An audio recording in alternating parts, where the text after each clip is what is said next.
So, Dangal greetings po, sir. Ito po yung update sa system namin.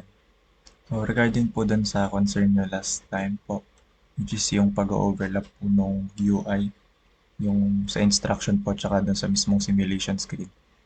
Ang ginawa po naming solution is ito po, sir. So, meron po muna kaming parang pinaka-dedicated panel po para lang po dun sa mismong quiz part po. So, naka-display po dito yung situation. And then, ito naman po yung mga actions na pwedeng piliin ni user. And then once na pumili na po siya dito, ito na po, malilipat na po siya dito sa mismong simulation screen. And then dito po sa side, merong show task list na button po. And dito, pinapakita niya po kung ano yung mga kailangan niyo pong gawin. Para po hindi na po kailangan tandaan ni player kung ano po yung pinili niyang action. So, ayun nga po. So, ito yung kailangan gawin ni player dito po sa mismong simulation screen. And ito pong task list, natataggle po siya. So, pwede nyo po siyang i-show or i-hide. So, kung may case po na may natatakloban siyang part ng screen, pwede po muna siyang i-hide para po hindi siya nakaharap. And then, na niya po. Once na nagawa na po ni player yung nandito sa task list, babalik na po siya dun sa quiz panel po. And then, i-display niya naman po dito yung next na situation. So, login portal appears, what will you do? So, for example po ito. So, ganyan task list po. Ito po yung kailangan gawin ni player. And ito naman po yung mismong simulation screen.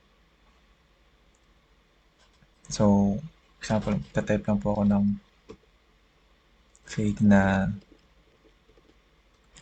login credentials.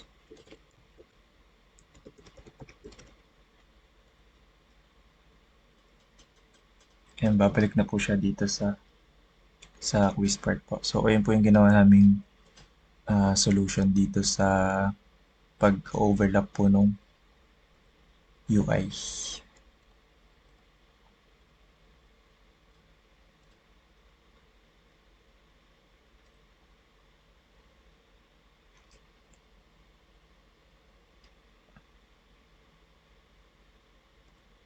So, once na matapos naman po, ito po yung next niya na kailangan gawin.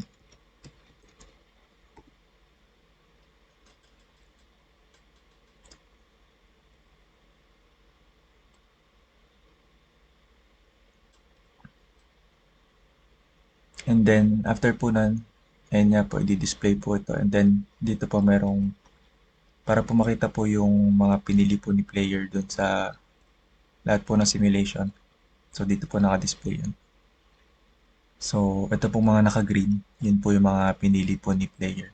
And then, ito naman pong mga walang green, ito po yung ibang branches or ibang situation na hindi niya po pinili. So, for example po, ito po yung pinili ni player, dito po siya pupunta. And since ito nga po yung pinili niya, yung second option, dito na po siya napunta sa Q3. So, ayun po. Ito pong mga walang green, yan lang po yung ibang mga branches na hindi po nadaanan ni player. Based po dun sa option na pinili niya. So, ayun po. So, once na matapos po yung isang scenario, next simulation lang po, lilipat na po siya. And then, interact lang po ulit. And then, ganun po ulit, panibagong cyber threat. Tapos, based po dun sa previous performance niya. So, ayun po. Whispered po ulit. And then, yung mismong simulation screen. Open Edge. Click install on the pop-up. So, ayun po, sir. Then, tuloy-tuloy lang po. Hanggang sa matapos yung total sessions niya po. So, ito po nakadalawa na po. Hanggang sa matapos niya po yung 3 sessions. Or depende po sa pinili niya pong session din. So, ayun po, sir.